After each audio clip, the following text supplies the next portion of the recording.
Hello my viewers, कैसे हैं आप सब। Welcome back to my channel. I hope आप सब अच्छे होंगे। यहाँ पर हम कर रहे हैं सीटेट अपर एंड प्राइमरी दोनों लेवल के लिए इंग्लिश की क्लासेस। और मेरे चैनल पर आप नए हैं, अगर आपने प्लेलिस्ट नहीं देखी है तो जाइएगा और देखिएगा और चैनल को सब्सक्राइब भी कीजिएगा। यहाँ मैं करवा रही हूँ सीटेट के लिए ऑल सब्जेक्ट की प्रिपरेशन। चलिए आते हैं इंग्लिश के क्वेश्चन पर। क्वेश्चन नंबर 1 दिया हुआ है, national education policy advocate study of.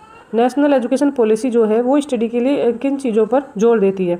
तो यहाँ पर ऑप्शन दिए हुए हैं, Sanskrit, Hindi, English and modern Indian language, B mother tongue, English state language, Sanskrit, Pali, Prakrit, tribal and minor languages. Option C देख लेते हैं। ऑप्शन सी में दिया हुआ है English as a medium of instruction across schooling. Option D में दिया हुआ है mother tongue, home language, classical language, modern Indian language and foreign language. तो यहाँ पर जो राइट आंसर हो जाएगा वो हो जाएगा हमारा option number D, mother tongue and home language. जो नेशनल एजुकेशन पॉलिसी है वो किस चीज़ पर जोर देती है, वो देती है कि जो बच्चे को शिक्षा दी जाए वो उसको होम लैंग्वेज, क्षेत्रीय भाषा, मातृभाषा और जो कोई क्लासिक भाषा हो उसी में दी जाए और साथ में एक उससे विदेशी भाषा भी सिखाई जाए। चलिए आते हैं नेक्स्ट क्वेश्चन पर। क्वेश्चन नंबर है सेकेंड। क्वेश्चन नंबर 2 है यहाँ पर, a children of 8 years from Bihar moves to Mumbai along with her parents and she learns Hindi, Sanskrit, English in school and learned the language of Marathi very well for her neighborhood and her friends in school. What would you describe the learning of Marathi?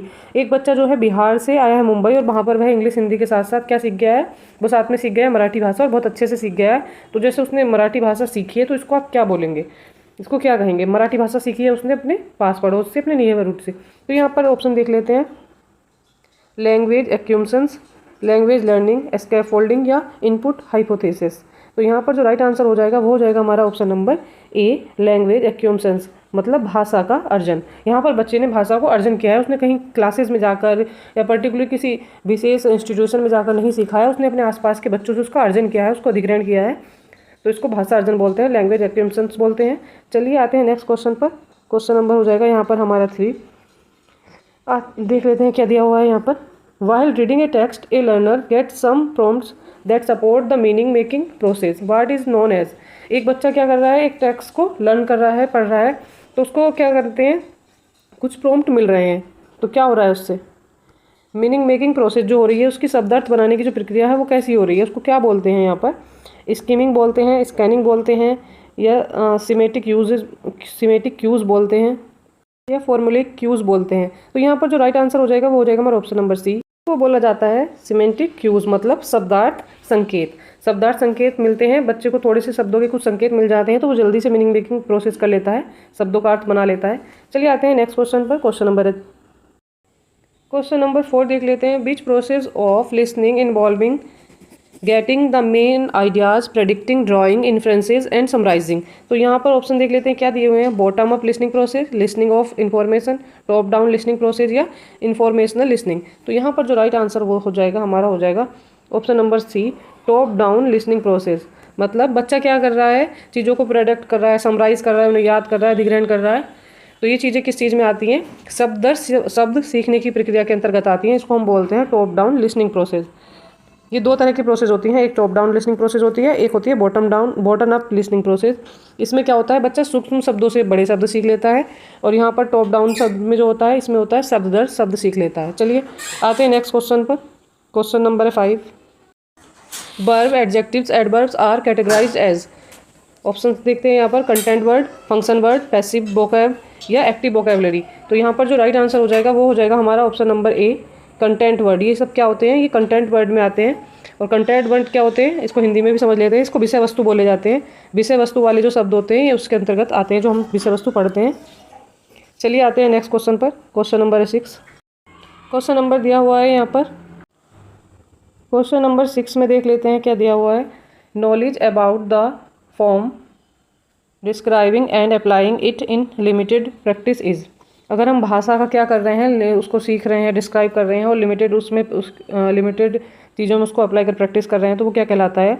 Option A देख लेते हैं, procedural knowledge, declarative knowledge, और सी में आता है grammar translation process, और D में आता है लैंग्वेज प्रोसेसिंग। तो यहाँ पर जो राइट आंसर हो जाएगा वो हो जाएगा हमारा option number B is the right answer, declarative knowledge. इसको बोलते हैं घोषणात्मक जानकारी।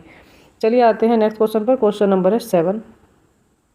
क्वेश्चन नंबर 7 में दिया है, origin of the text from contexts in natural languages. अगर हम कोई प्राकृतिक भाषा सीख रहे हैं, कोई भाषा हम सीख रहे हैं और उसका जो हम क्या कर रहे हैं सीखने के लिए जो उसका कॉन्टेक्स्ट है वो कहाँ से मिल रहा है हमें, वो मिल रहा है हमें जो पाठ्य सामग्री है वहाँ से। तो इसका जो देख लेते हैं ऑप्शन दिए हुए हैं क्या है, ए कॉन्ट्रीब्यूटेड टेक्स्ट, ए लिटरेरी वर्क, या ए text develop by text book writer, या एन ऑथेंटिक टेक्स्ट। तो किसी के राइटर के द्वारा नहीं दी हुई है, लिटरेरी वर्क नहीं है, तो यहाँ पर जो राइट आंसर हो जाएगा वो हो जाएगा option number D, an authentic text. Authentic text जो होता है वो क्या होता है, प्रमाणिक पाठ होता है। जो हमें कोई सामग्री कहाँ से मिलती है, पाठ्य सामग्री जो हमें पाठ से मिलती है वो ऑथेंटिक टेक्स्ट में आता है। आते हैं क्वेश्चन नंबर 8 पर। क्वेश्चन नंबर 8 में देख लेते हैं क्या दिया हुआ है। चलिए 8 में देखते हैं। क्वेश्चन नंबर 8 में दिया हुआ है, which of the following are true of language assessment. Language assessment के बारे में कौन सा सही है, भाषा आकलन के बारे में कौन सा सही है। अचीवमेंट ऑफ लर्नर, ये है जो सीखते हैं, अधिगमकर्ता की अचीवमेंट होती है। Assessing of grammatical knowledge of learners होती है।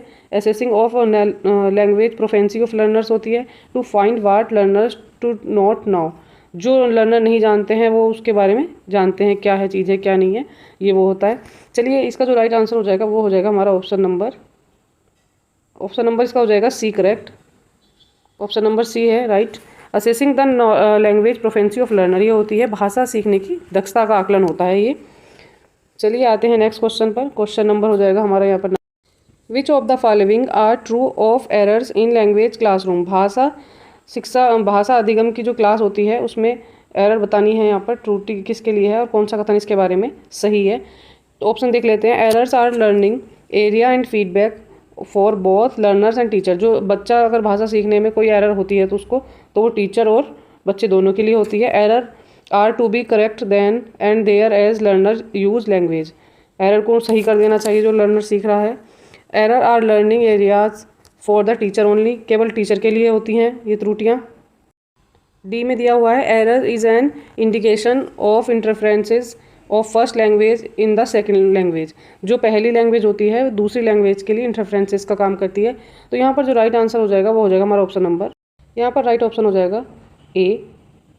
अगर भाषा सीखते समय अधिगम में कोई त्रुटियाँ आ रही हैं तो वो किस चीज़ के लिए होती है, error are learning areas. Learning areas में अगर कोई भाषा सीखने के क्षेत्र में कोई त्रुटियाँ हमें मिल रही हैं तो वो फीडबैक होता है, किसके लिए होता है, फीडबैक होता है लर्नर के लिए और टीचर दोनों के लिए, बच्चे और अध्यापक दोनों के लिए होता है। तो यहाँ पर ये ऑप्शन ट्रू हो जाएगा।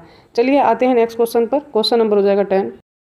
क्वेश्चन नंबर 10 है। 10 में देख लेते हैं। A language teacher along with her social science gives an assignment on cultural diversity of India. एक जो टीचर है सोशल साइंस का वो क्या कर रहा है, कल्चर डाइवर्सिटी मतलब जो संस्कृति विविधता है उसके बारे में वो एक असाइनमेंट बच्चों को दे रहा है।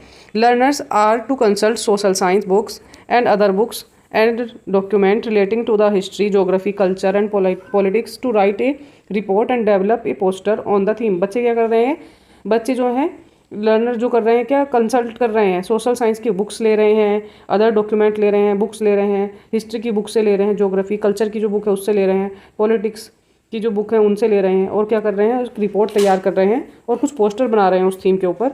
What would this process of language learning called. ये प्रोसेस जो है लैंग्वेज लर्निंग की क्या कहला रही है, भाषा सीखने की ये कौन सी प्रक्रिया है, क्या प्रोसेस कहलाती है ये।